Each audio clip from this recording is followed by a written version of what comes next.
it's Nina. Thanks so much for joining me today. I'm very excited to be bringing you a new video.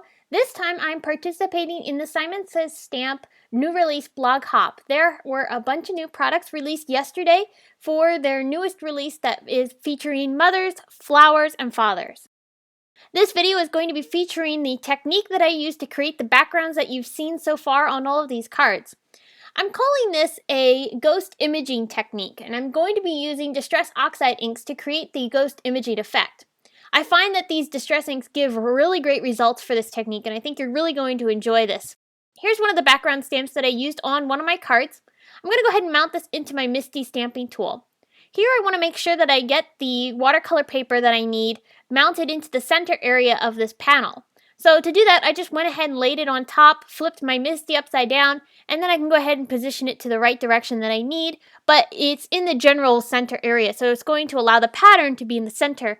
And that's just a quick and easy way to be able to get the pattern in the center area of your paper that you're going to be stamping on. I'm adding some worn lipstick Distress Oxide to the bottom and top of this background panel, and then I'm going to layer some of the purple color in the center area where I did not add any ink. I'm overlapping a little bit, and then I'll go ahead and clean off my ink pad just to make sure I don't have any of the worn lipstick ink sitting on it, because these do transfer between each other very easily. I spritzed my stamp with water to get the ink to reactivate, and here you can see I've got a beautiful impression of this background stamp with a beautiful ombre color palette. It looks beautiful and is really cool as is, but we're going to step it up a notch.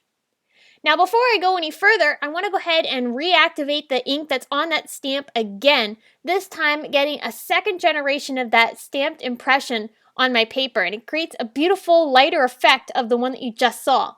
Here it is, and I think it really just looks so cool. I went ahead and tried it again one more time for a third generation. Depending on the ink color, some of the darker colors you can get a fourth generation out of, but the pink color was getting a little bit too light by the time I got to a fourth generation, so I stopped at 3. These Distress Oxide inks create really beautiful effects. So now it's time to create the ghost imaging. To do this, I'm going to take a water brush, this is the Tim Holtz flat brush, and I'm going to start blending the colors of the Distress Oxide inks across my paper, basically creating a wash of color on this background panel. I'm going ahead and squeezing out some of the water so I get the ink moving quite a bit. And as I'm doing this, it's creating a really beautiful ombre color palette, and the image, which is now receding into the background of this paper, is creating a ghost-like effect on our background, which looks fantastic.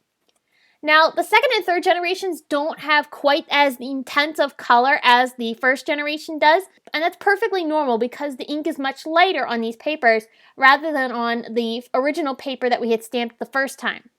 But you still get beautiful results with this ghost image effect on both the second and third generations.